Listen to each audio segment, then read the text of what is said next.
With the weight of my actions heavy on my conscience, I left the hospital as swiftly as possible. The memory of what I had done with Emily hung over me like a dark cloud, and I yearned for a chance to put the mistakes behind me. The decision to open Hartley Dental Clinic was my lifeline, my chance, my escape. I threw myself into the preparations for Hartley Dental Clinic. It became my refuge. It was a means to escape the constant ache of missing Emily and the guilt I felt towards Linda. As I toiled tirelessly, my hope was that this new beginning would help me leave behind the mistakes of the past and recommit myself fully to the life I had built with Linda. At night, I found myself sitting in my home office. An old photograph of Linda and me, radiating happiness and love, sat on my desk. Yet my gaze shifted to another photo, one capturing the hospital staff, Emily included. The emotions I had tried to bury stirred. I was left with a profound sense of loss. One day, I stepped out of a downtown cafe. I turned the corner and saw Emily. In a city of millions, what were the chances? Seeing Emily again felt like a twist of fate, as if time had rewound. The connection, the chemistry, it was still there, patiently waiting just beneath the surface. Daniel, this is unexpected. Emily, wow, how are you? I'm good, just busy with work. And you? I heard about your clinic. Yeah, it's been a whirlwind. I can hardly believe it's real. In that moment, the world around us ceased to exist. It was just Emily and me, and the undeniable pull that had never really gone away. During lunch, our conversation flowed, a mixture of earnestness, nostalgia, and the unspoken tension that had always existed between us.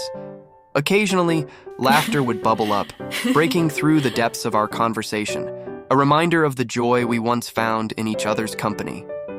It felt as if no time had passed. The connection we had, the chemistry that had always drawn us together, remained as potent as ever. Yet, as the minutes turned into hours, I couldn't help but acknowledge the danger of it all.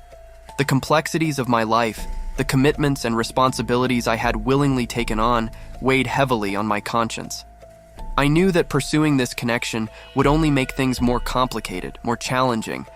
But even as I grappled with these thoughts, I couldn't deny the comfort of being with Emily again. I've thought about you, about us, more than I should have.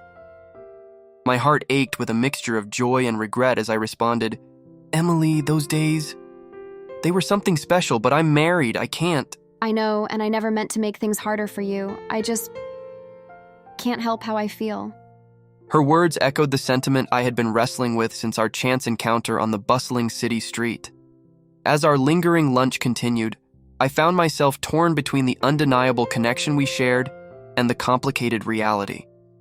The comfort of our reunion clashed with the uncertainty of our future, leaving me with a lingering sense of longing and indecision.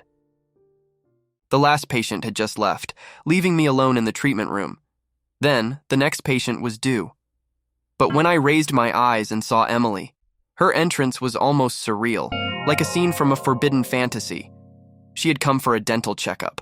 Her audacious move was to visit the clinic, using the pretense of a dental appointment to convince me. Her determination was both enticing and dangerous. She stood seductively. Her flirtatious demeanor was impossible to ignore. You know, Daniel, your hands have always been so gentle. Emily, this isn't the place for... But she interrupted me, her words a seductive lure as she leaned closer, invading my personal space. I miss your touch, Daniel. Don't you miss mine?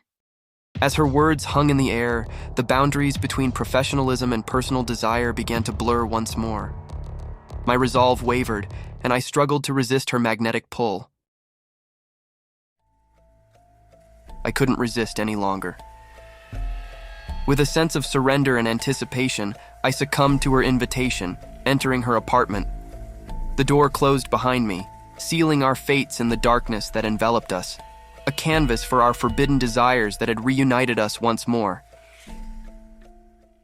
Late that night at home, Linda looked into my eyes, sensing something was amiss. Daniel? What's wrong? You look like something's been bothering you. I could no longer hold back. I let it all out in a rush. Linda, there was someone during my residency. It's over now, but I can't deny it happened. Someone? Daniel, who are you talking about? It's Emily, from the hospital. But it's not what you think. It was a mistake, a lapse in judgment. Seeing Linda's distraught face, I desperately said, "It wasn't planned, Linda. I got caught up, lost in a moment of weakness. I ended it because I love you, because I couldn't bear to lose you." The truth was out, and with it came the shattering of the illusion we had both held on to. In revealing my betrayal, I had broken something precious, perhaps irreparably. She left the living room without raising her voice and headed straight to our bedroom. When I eventually followed her, the room was engulfed in darkness, save for the gentle moonlight seeping through the window. I settled into bed, and there, beside me, lay Linda, her back turned, her silhouette an elusive, distant figure. My gaze remained fixed on the ceiling above, my eyes wide with remorse, the burden of my confession bearing down on me like an insurmountable weight. My confession had broken the tranquility of our marriage, leaving only fragments of trust and love. In the dark of the night, I whispered, "Linda, I am so sorry. I never wanted to hurt you." Her response was gentle but distant, the pain evident in her tone. I need time, Daniel. I need space to think. I don't know when Linda left the house. I went to the clinic straight without having breakfast. At the clinic, I threw myself into work. I tried to escape the reality of my crumbling personal life. At the end of the day, as I was closing up and leaving, she appeared like a ghost from my past. Emily. The last person I expected, and the last person I should be seeing. Daniel, I had to see you. We can't just leave things the way they are. Caught off guard, I struggled for words, my response tinged with uncertainty. "Emily, this isn't right. I'm married." Her eyes searched mine, pleading for understanding. I know, but I can't just turn off my feelings. I need to know where we stand. Frustration and longing waged war within me as I tried to make her understand. "Emily, we can't keep doing this. What happened between us, it was a mistake, a lapse in judgment. I love my wife, Linda, and I can't keep hurting her like this." Tears welled up in Emily's eyes, her voice quivering. And what about us, Daniel? What about the way we felt, the way we still feel? You can't just pretend it never happened. I hesitated, uncertainty and desire warring within me. Next thing I knew, Emily's soft lips met mine, and her arms encircled my neck, pulling me closer. With that electrifying touch, I surrendered to my yearning, succumbing to desires that had been suppressed for far too long. As I stepped into the dimly lit living room, I saw Linda standing still by the window. Without moving, she said mechanically, She was there at your clinic.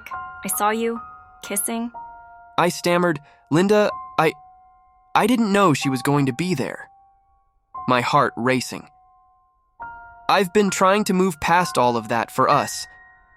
As she turned to face me, her eyes welled up with tears. For us? How can there even be an us after this? You've brought her into our lives, into your clinic. Where does it end, Daniel? Desperation and guilt washed over me as I reached out, my voice trembling. "Linda, please believe me. It was a mistake, a lapse in judgment. I never meant to hurt you." But she pulled away, shaking her head, her voice laced with bitterness. With each word, the weight of my actions bore down on me and I lashed out in anger. "What do you want me to say? That I'm a terrible person? That I've ruined everything we've built? I know I've messed up, Linda, but I can't change the past. All I can do is try to make it right, starting now." Linda responded coldly, taking a step back from me. I couldn't reply. There, in the dim light of our living room, the walls of our marriage crumbled further, and I couldn't deny the consequences of my actions any longer. I had ripped apart my once happy marriage.